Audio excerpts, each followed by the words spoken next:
Hey everyone, Commander Josh Hawkins here, and welcome to another episode of Exploring Elite Dangerous Horizons. Patch 2.2 beta has begun and the update is enormous. With the beta servers now live, we're finally getting our first real look at just how much content the patch actually contains.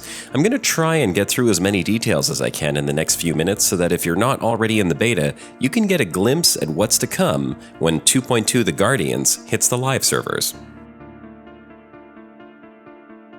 Patch 2.2 is titled The Guardians because it introduces ship-launched fighters to the game. In order to use this new feature, you'll need to be flying one of the following ships: the Corvette, Cutter, Anaconda, Type 9, Beluga, Federal Gunship, or Keelback. For the time being, these are the only ships capable of outfitting the necessary fighter bay that will allow you to carry ship-launch fighters. The fighter bay itself comes in two sizes, 5D and 6D, and will allow you to carry 1 or 2 fighters respectively. There are currently 3 different fighter models, each with its own playstyle, strengths, and weaknesses, and you'll be able to select from several pre-made loadouts to further customize the experience. You can control the new ship-launch fighters yourself, which leaves your ship just floating in space, but to fully take advantage of these tiny fighters, you'll need to hire and activate an NPC crew member by assigning them to a seat on your ship.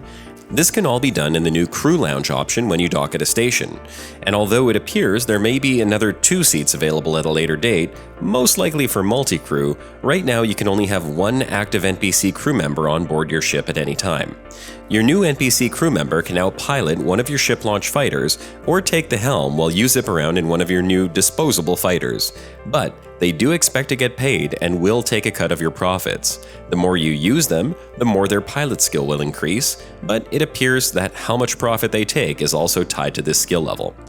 While the ship-launch fighters are certain to change the way we play, they also add a lot of different menu selections to the game, which can be a bit confusing at first. Some proper key bindings will be necessary to issue quick commands, and mastering the balance of swapping between the ship-launch fighter and the mothership will be an essential skill for anyone looking to take full advantage of these amazing little combat ships.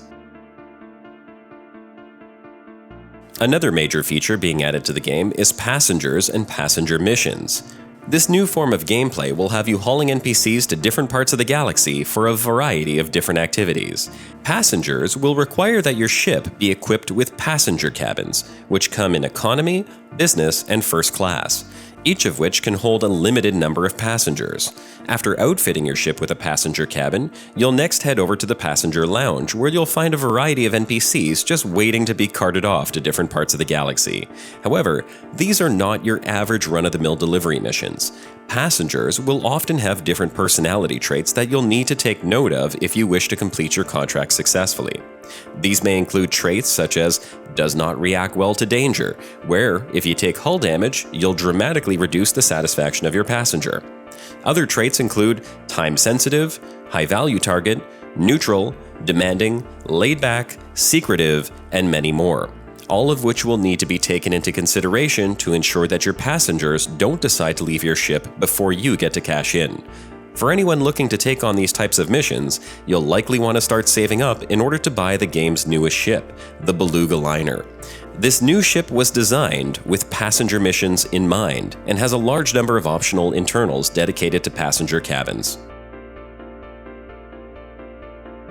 What you're looking at now are some of the new structures that have been added into the game.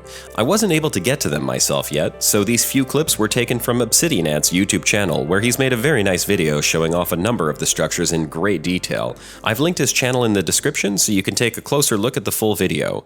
For now, these structures don't seem to have any gameplay tied to them, although Frontier has stated that gameplay is intended for them in the future, and I'm sure some of the racing community are already getting very excited about the possibilities of hosting races there. The Galaxy map has received a very nice upgrade in the form of a route planner. You can now use your current filter settings to plot a route across only the star types you've selected. The filter updates itself dynamically as you select or deselect different star types, and this new feature is very welcome amongst the exploration community. If used correctly, it may very well eliminate the possibility of running out of fuel while exploring far from the bubble. And, as a nice added feature, your plotted routes will now save even if you crash or log out of the game, so when you come back, your course will still be there. ships can now be transferred from where they are to your current location. The cost and time required to transfer the ship will depend on the type of ship being transferred and how far it is from your current location. This can be as little as 1,000 credits and 6 minutes, or can go as high as 7 billion credits and 61 hours, as Commander Jovian Hull discovered when looking to transfer his ship out to Jack Station. This new feature will also allow you to sell ships remotely. Several new engineers have been added to the game, and I've linked a list posted on the official forums in the description below. These new engineers will be happy to offer you upgrades on several new modules, such as plasma accelerators, utility mounts, scanners, limpets, and defenses.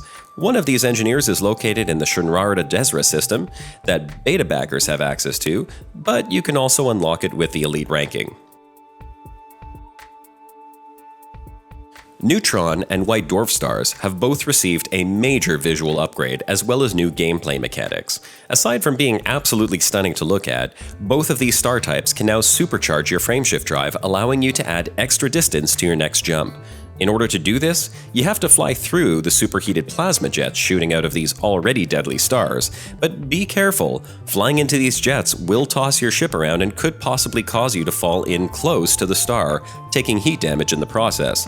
And it also damages your frameshift drive. I did notice that once your frameshift drive was charged, it doesn't take any additional damage. This might be a bug, or it could simply mean that the process of supercharging the FSD is what damages it, not the forces in the jets themselves. Another visual change is on the system map, where landable planets have received a visual upgrade. You can now see the actual features of these landable planets and even zoom right in and rotate them on the map itself. I found this very handy for spotting large mountains or deep canyons to explore, and it makes it really easy to spot those tiny potato-type moons, since they have a very distinct appearance due to their very small size. Two other things I noted in the system map were the planet textures themselves seem to have received an upgrade, and certain planets are also rotating, the reason for which I was not yet able to figure out. If you know why, please make sure to leave a comment in the comment section below. Patch 2.2 brings a ton of new visual upgrades, some small, like this new animation when taking off from a planet's surface, to the brilliant and beautiful neutron and white dwarf stars. But, along with this, there's been several new surface features added into the game. I spent a great deal of time searching for them myself to no avail, so I can't take any credit for the images that you're seeing right now. However, several commanders have been fortunate enough to locate these new features, which come in the form of fumerols and geysers. The videos you're seeing right now are from Timothy Rawlings and were taken on Jupiter's moon Enceladus in the Sol system. There's a link to his YouTube in the description below if you want to see more. And finally, this image that was posted to Imgur also appears to be on Enceladus, but I don't know the name of the commander who found it. I love the image and it's my new desktop background. I just can't wait to find some of these for myself. There's so many more changes in patch 2.2, some of which haven't even been enabled yet. But with over 12 pages of patch notes, it's hard to cover them all. But be sure to hit that subscribe button and check back here soon for more updated information. Thanks for watching. This is Commander Josh Hawkins, signing off.